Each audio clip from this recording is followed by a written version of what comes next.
Union's foreign policy chief has called for an immediate cessation of hostilities. Meanwhile, Russia says it has brokered a ceasefire deal and urged Azerbaijan and Armenia to stick to the terms of the agreement. Remember, Azerbaijan and Armenia have been locked in a decades-old conflict. In fact, nearly 3 decades over one stretch of area called Nagorno-Karabakh. It's part of Azerbaijan as per the map, but it is populated by ethnic Armenian people and is essentially in the control of ethnic Armenian forces backed by Armenia since a separatist war there ended in 1994. Now, during a 6-week war in 2020 that killed more than 6,600 people, Azerbaijan reclaimed large parts of this conflicted area, and it has now conflated again. Now, why does this matter? Why do we have everyone coming in and saying that, please, there should be no hostilities? The US has spoken, Turkey has come in with its, comment, Russia has come in with its comment. That's what we're trying to break down and understand, that why the story matters. Vishnu Prakash, former ambassador, is joining us on the show to help us do that. Thank you so much, Ambassador Prakash, for speaking with us this evening. Can you tell us why we have seen this flare-up of conflict and why it's concerning at this point? Greetings. It is an ethno-religious conflict over territory. And ethno-religious conflicts are very difficult conflicts. They are intractable conflicts. As you mentioned, it is a conflict over Nagorno-Karabakh, which both sides claim.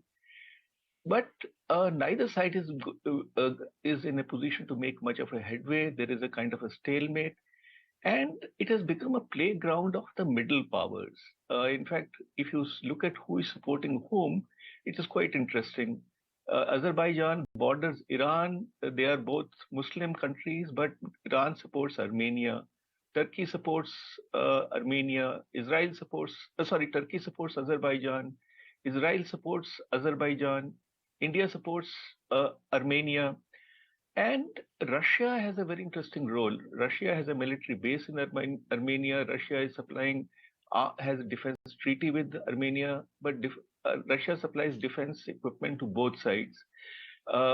Armenia has petrodollars. Azerbaijan has petrodollars. So it is a kind of a low-key conflict which keeps simmering, and the world pays it attention, but is not too bothered. Calls for ceasefire are made. There are so many ceasefires have been brokered, but they fail. So that is what is going on, and I do not see much of a solution in sight unless one side gets a decisive victory.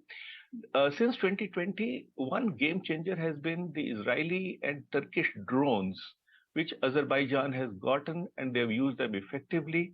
That has been a game changer. Hitherto, the Armenians were doing much better. Now the pendulum has swung a bit towards the Azerbaijanis. You said it's an ethno-religious conflict, and so Armenia is majority Christian, while Azerbaijan is a Muslim nation, and then you have this one stretch in it which is populated by Armenians. Is it also crucial that both sides are backed by two very powerful nations? So while Russia is backing or seen to be backing Armenia, Turkey is believed to be closer to Azerbaijan. So is that also one of the concerns? Because this is also happening while the Ukraine-Russia conflict is on. Yes, very much so. It is a concern because, Turkey is given it a religious color. Turkey has called upon the Azerbaijanis to wage a jihad. And also Turkey has brought in the Syrian mercenaries, jihadis from Syria, to fight in Azerbaijan against Armenia. And Turkey has been supplying drones, weapons, etc. to Azerbaijan, and which is helping Azerbaijan. Interestingly, the Azerbaijanis, as such, the young youth in Azerbaijan have not been very keen on the fight, but outside mercenaries are playing a big role, and then technology is. Whereas Armenians, for them, it is a national movement. All able-bodied men, even those who do not have military experience, are getting involved. So that is the kind of a conflict that we are seeing. It has gone on from 1994, and I'm afraid because it does not have much of an implication other than the fact that Azerbaijan has oil which is of interest to the international community. Therefore, not too much of global attention is directed towards it, while the both two sides keep bleeding each other. And unless one side manages to score a decisive victory, I think this will continue. It will continue to simmer. They exhaust themselves and again get back to the slugging match. So that is what is going on. Impact, is there anything to take note of? Because are these nations major exporters of any crucial kind of commodity? We saw the Ukraine-Russia war has had, and that conflict has had a spillover for months now.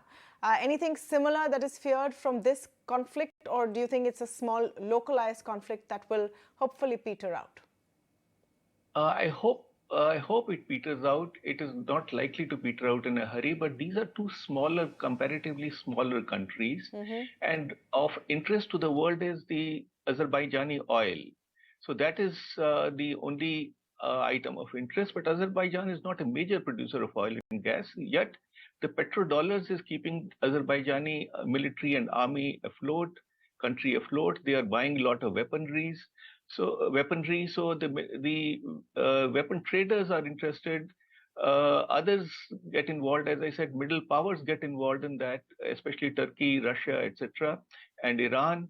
So that is the whole problem. It does not cause a major concern in key capitals because of the nature of the conflict, which is comparatively localized. Nor is it there is a danger of it flaring up and acquiring a bigger, engulfing a larger area. So, but in the process, it is simmering. People are getting killed.